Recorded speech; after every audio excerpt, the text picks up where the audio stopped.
Saudara, DPR Aceh menggelar sidang paripurna istimewa dengan agenda penyerahan laporan hasil pemeriksaan atau LHP atas laporan keuangan pemerintah Aceh tahun 2017 oleh BPK RI pagi tadi.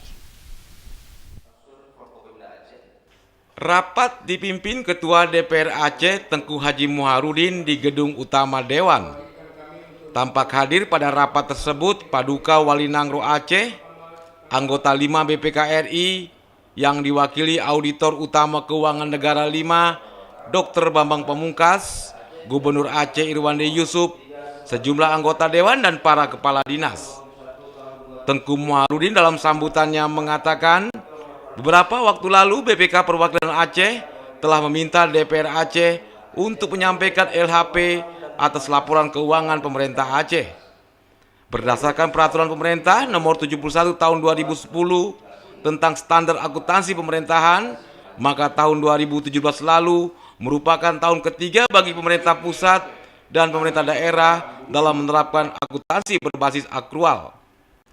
Pemeriksaan BPK RI terhadap laporan keuangan bertujuan untuk memberikan opini tentang kewajaran penyajian laporan keuangan, bukan mengoreksi terjadinya kesalahan dalam pengelolaan keuangan, akan tetapi penyimpangan.